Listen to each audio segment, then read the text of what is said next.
जो mathematics class 8 का next part कर लेते हैं।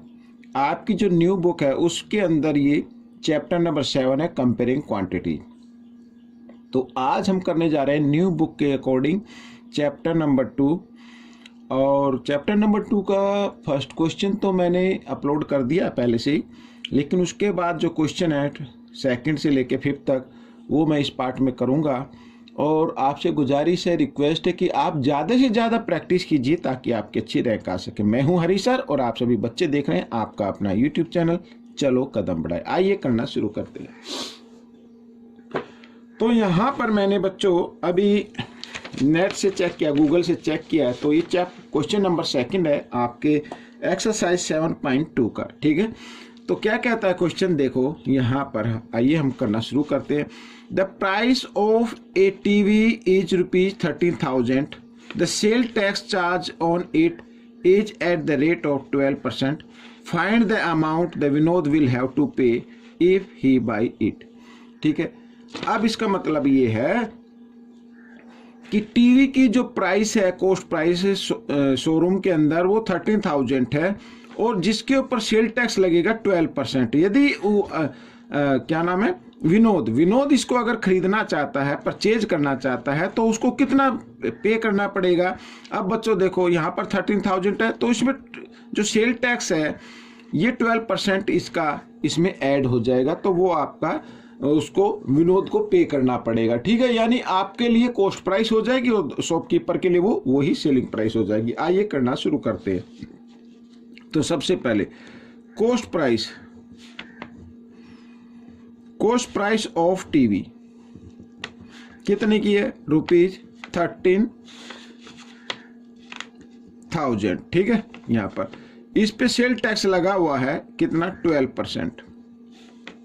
तो 13,000 का 12% निकाल लीजिए पहले कितना होता है। ठीक है, तो 12% मीन्स 12/100 इंटू 13,000, इस तरीके से 20 से 20। अब बचा ये 12 से, यहाँ पे 12 0 0 आ गई। 12 3 जा 36 का 6 कैरी 3, 12 1 जा 12 और 3 15। ठीक है, ये आ गया बच्चों।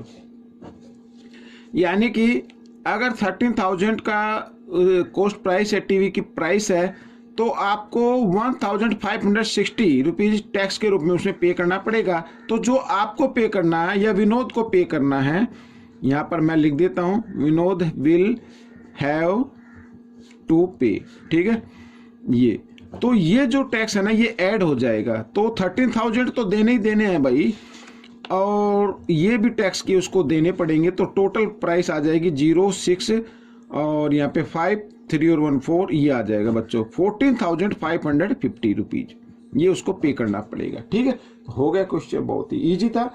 आइए करते हैं क्वेश्चन नंबर 3 जो आपके न्यू में है, और पुराने में ये काफ़ी, आई थिंक ये क्वेश्चन 6 7 होगा शायद। देखो करते हैं। Arun bought a pair of skates at the sale where the discount given was 20%। ठीक है, स्केट लिए उसने सेल में से जहां पर 20% का डिस्काउंट दिया जा रहा था। If the amount he page is ₹1600, find the mark price find out करनी है। यानी उसने 20% डिस्काउंट के बाद ये उसने परचेज की पैसा दिया है स्केट खरीदने के लिए, तो उसके ऊपर मार्क प्राइस क्या होगा। ठीक है, मार्क प्राइस हमें निकालना है। यानी ये तो शॉपकीपर ने इसको सेल किया है और कस्टमर ने इसको परचेज किया, यानी कॉस्ट प्राइस हो गई। तो कॉस्ट प्राइस है यानी उसके ऊपर कितना रेट जो है वो प्रिंट है, उसके ऊपर मार्क है, ये हमें फाइंड आउट करना है। तो इसके लिए बिल्कुल इजी मैं फॉर्मूला आपको बताता हूँ।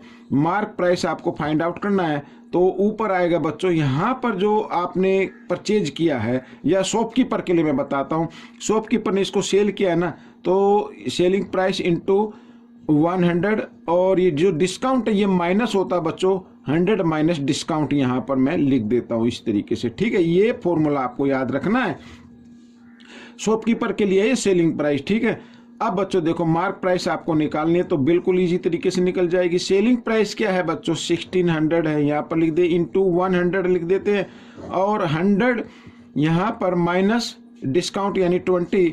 आइए करते हैं इधर, तो 1600 इंटू 100 और यहाँ पर 100 में से 20 माइनस करेंगे तो 80 आ जाएगा और 0 से 0 कैंसिल की, 8 2 जा 16 और 0 की 0, तो 20 को 1 से मल्टीप्लाई करते 21 जा 20 और पीछे 2 0 तो 2 0 लगा दीजिए।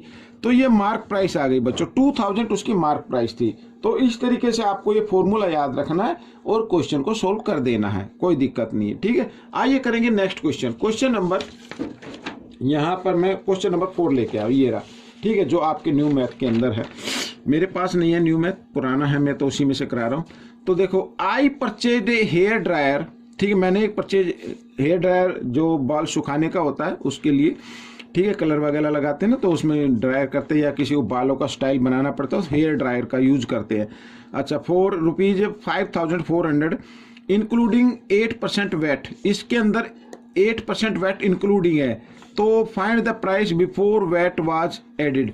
ठीक है, यानी जो वैट को ऐड किया उससे पहले का प्राइस क्या है, ये हमें फाइंड आउट करना है। तो कहने का मतलब ये है कि एक तरीके से मार्क प्राइस ही आप समझ लीजिए, एक तरीके से मार्क प्राइस ही इसकी फाइंड आउट करनी है। ठीक है ना भाई, यहाँ पर ये रेट था, इसमें टैक्स इंक्लूडेड हो गया तो रेट क्या हो गया, इंक्रीज हो गया।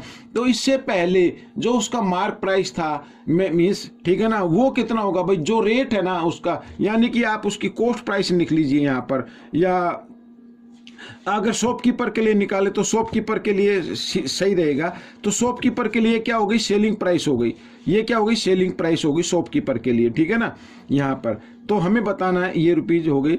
और यहाँ पर वैट कितना लगा है, ये वैट लगा है बच्चों 8%। ठीक है, तो हमें शॉपकीपर के लिए ये सेलिंग प्राइस हो गई और कस्टमर के लिए कॉस्ट प्राइस हो गई।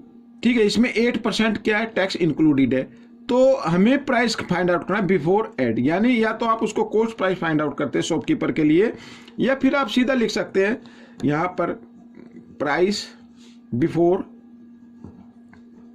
वैट। ठीक है, तो वही करना है बच्चों, सेलिंग प्राइस इनटू 100 और 100 क्योंकि वैट प्लस होता है तो प्लस यहां पर 8 लगा देना है। ठीक है, इस तरीके से यहां पर वैट मैं लगा देता हूं, पहले वैट लिख लेते हैं, वैट। ठीक है, ये वैट। तो आइए, तो सेलिंग प्राइस है 5400 इंटू 100 और 100 प्लस वैट, वैट है 8। ठीक है, इस तरीके से अगर आप करेंगे तो बहुत ही इजी तरीके से हो जाएगा। ठीक है, और यहाँ पर आ गया 108 ऐड किया, तो अब इसको आप डिवाइड कर सकते हैं। 9 की टेबल अगर आपको आती है तो 9 से कर लीजिए। 9 1 जा 9, 9 2 जा 18। ठीक है, 9 से 9 6 जा 54, यहाँ पर ये आ गया। 12 से 12 1 जा 12, 12 5 जा 60, 0 ये आ गई। तो 5 1 जा 5, यहाँ पर ये आ गया। एक 1 0 इधर है, 2 0 इधर, टोटल 3 0 हो गई, ये आ गया बच्चों। तो कहने का मतलब है कि जो उसका प्राइस था वैट से पहले वो था 5000 रुपीज, ये आपका आंसर बन गया बच्चों। ठीक है, ये आपका आंसर बन गया। तो ये क्वेश्चन भी आपका सोल्व हो गया है।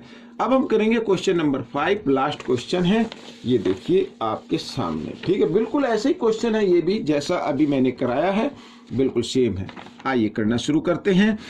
An article was purchased for 1239 including GST. अब इसके अंदर जीएसटी इंक्लूड है, जैसे अभी पहले क्वेश्चन के अंदर वैट इंक्लूडेड था, इसमें क्या जीएसटी इंक्लूडेड है। ये टैक्स ही है, वो अलग टैक्स है, ये अलग टैक्स है। तो जीएसटी कितनी 18% है।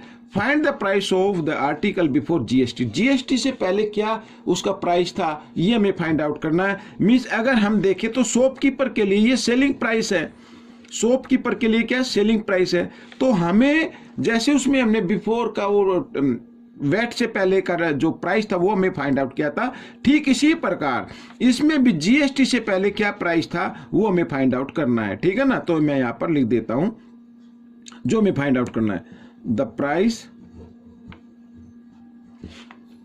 ऑफ द आर्टिकल, पूरा लिख दिया मैंने, बिफोर जीएसटी।